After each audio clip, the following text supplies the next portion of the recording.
All right, welcome back, everybody. One of the key aspects to understanding chemistry is to understand the structure of an atom and the origin of ions and ionic charges.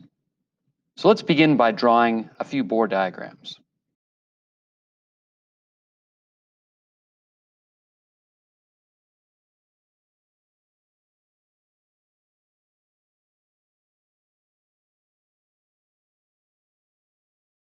All right, we're going to draw a Bohr diagram for the element sodium. So when we draw our Bohr diagrams, we want to make sure to list the elemental symbol and the structure of the nucleus, meaning the number of protons and the number of neutrons. There you go. Now we're going to draw the number of electrons. Recall that the number of electrons and protons is equal in an atom of any element. We'll get to ions later. There are 3 rings around our sodium. Each ring is called an orbital, or a region of space in which electrons can occupy.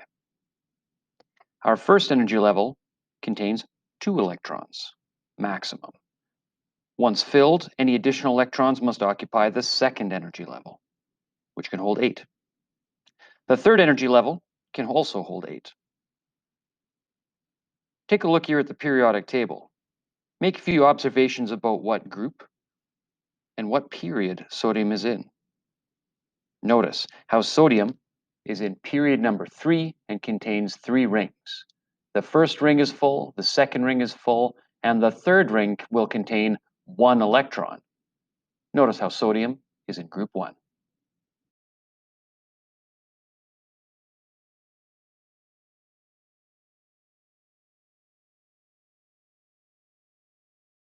All right, the purple electron, pictured here, is called a valence electron. Now, a valence electron experiences 2 forces. It experiences a force of attraction towards the nucleus,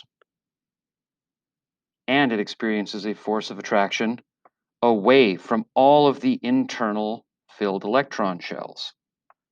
So there is both an attraction and a repulsion. Let's describe this attraction. There are 11 protons in the nucleus that attract the negatively charged valence electron towards the nucleus. There are 10 internal electrons. 10 electrons.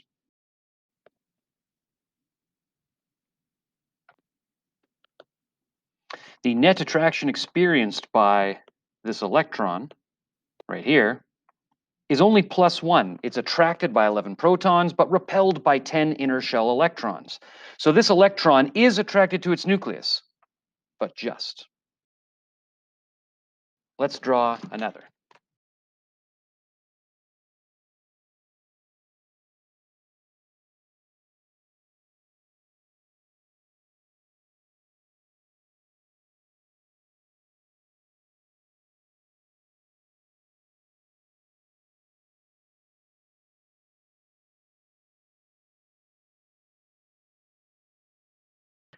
All right, let's notice that the valence electron shell, these are the valence electrons, we'll color them purple.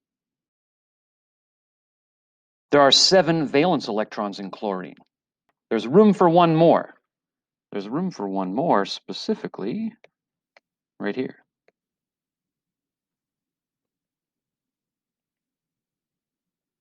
Let's describe the relative attraction of a valence electron in chlorine towards its nucleus. So recall that there are 2 forces at play.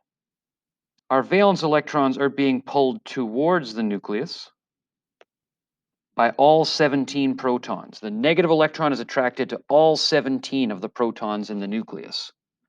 So it's 17 positive charges pulling it in. Now, if we count the valence electrons in the inner shells, there are 10 internal electrons, meaning that there is a repulsion. This electron experiences a repulsion from those inner shell electrons. It's pushing that valence electron away from the nucleus. And that pushing force is a -10. So what is the effective nuclear charge? What charge does that valence electron experience when it's being simultaneously attracted to its nucleus and repelled by the inner shell electrons? The difference is +7. So when we talk about chemical reactions, what we're really talking about is how when two elements get close enough, an electron is going to reside either where it is most attracted or where it's least attracted. What do you think? What's going to move to where it's most attracted? It's only attracted to this nucleus by a +1 effective nuclear charge, but it's attracted to this nucleus by 7.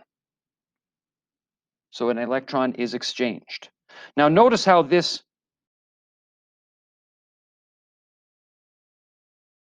completely eliminates that third subshell. It's gone. So what's left here? Well, what's left is a sodium ion. This sodium ion has a completely filled outer shell. Here you go. Now these electrons are going to feel a pull towards the nucleus of +11, but only a repulsion of -2 because there's only the 2 inner shell electrons now. So these electrons are glued to their nucleus by a +9 effective nuclear charge. -2 out, +11 in. To remove any additional electrons from sodium would be extremely difficult. Now, if we look at chlorine, its energy shell is completely filled. In order for it to accept any additional electrons, it would need to form another ring. With that filled n = 3 shell, we would need an n = 4 shell to attract any additional electrons. But here's the thing. Any electrons that would occupy this region of space are attracted to the nucleus by the 17 protons, but repelled by what's now 18 electrons. That means that chloride, as it's known now, with its extra electron that we see right here, that's the extra electron that we gain from sodium, will not attract any additional electrons. In fact, it will actively repel them. When we think back to some of the things we've been doing in our redox unit, we are asked things like with calcium, why can calcium only be +2, or why can hydrogen only be +1? Well, let's take a look at a couple examples.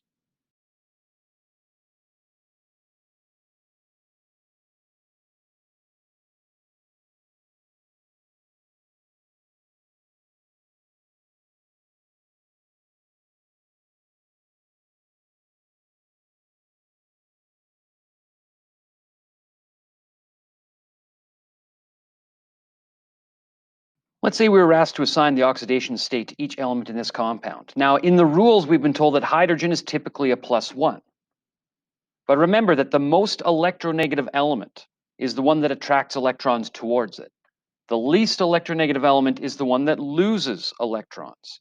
If we look these two values up on our periodic table, we find that hydrogen, with an electronegativity of 2.1, and lithium, with an electronegativity of roughly 0.9 or 1.0, depends on which table you're looking at, electrons are going to travel to the hydrogen. So in that case, if we were to take a look at what that might look like, if this electron were to move from one position to the other, that would result in hydrogen obtaining an oxidation state of -1, and our lithium, with 3 protons and 2 electrons, +3, -2, would have an oxidation state of +1. All right, folks, that's a quick discussion of a term that we call effective nuclear charge.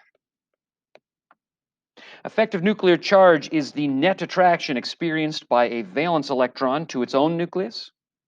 Note that electrons will always move from one position to a position where it is more attracted to its nucleus if those two elements get close enough. That's the chemical change. Electronegativity is a function of effective nuclear charge as well as the relative distance of that electron from the nucleus. So it's a function of those two factors. Use the electronegativity value, but hopefully this discussion of effective nuclear charge is helpful when we're determining what charge ions form, how many of valence electrons they have to gain or lose in order to achieve that complete outer shell in our Bohr diagram. Thanks for watching, guys. Good luck. Have fun.